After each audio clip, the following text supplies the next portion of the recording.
maman aidante, donc je poserai les questions concrètes. Svetlana Serini, je suis de Grenoble, mon enfant est en situation de handicap. Donc il est par exemple là maintenant en 4e, et j'ai une question complètement concrète, même si ça, pas complètement par rapport au boulot, mais c'est juste en préparation du boulot. Par exemple, on sait très bien que les enfants en 4e, en 3e, ils sont obligés de faire le stage. Où on les cherche le stage?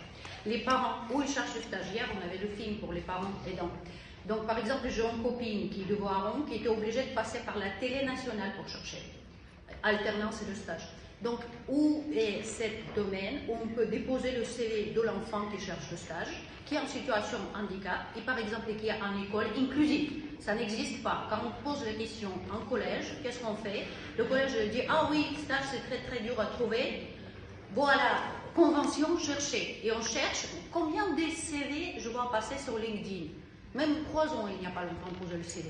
Moi, je trouvais le stage pour mon fils, mais grâce au réseau LinkedIn, est-ce que c'est normal? Et on va dire honnêtement, 90% des parents ne sont pas sur LinkedIn. Hein. Donc, moi, question, c'est concret. Où on cherche des stages pour les enfants, qui pour après, ils cherchent aussi le boulot, alternance, etc. De l'emploi, et là vous parlez plutôt éducation nationale, mais Sandrine pourra répondre, je sais que c'est un de ses combats, l'école inclusive.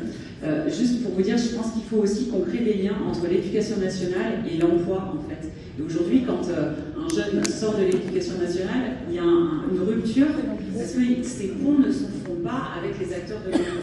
Et où est-ce qu'on cherche un stage? Aujourd'hui, il y a des choses qui existent dans le monde de l'emploi. France Travail, alors c'est bien parce que j'ai encore ma nouvelle casquette AGFIP, il y a 2 mois, j'étais encore la casquette France Travail, donc je veux aussi promouvoir les dispositifs de France Travail. Mais plus sérieusement, France Travail a mis en place une plateforme qui s'appelle Immersion Facilité, sur lequel un demandeur d'emploi, en fait, peut trouver des employeurs qui font des offres de stage. Alors, quand on est demandeur d'emploi, c'est pas un stage, c'est une immersion, mais en gros, concrètement, c'est la même chose. Et on a tagué les employeurs qui sont anti-engagés pour que la personne, demandeur d'emploi qui cherche un stage, puisse cibler un employeur anti-engagé.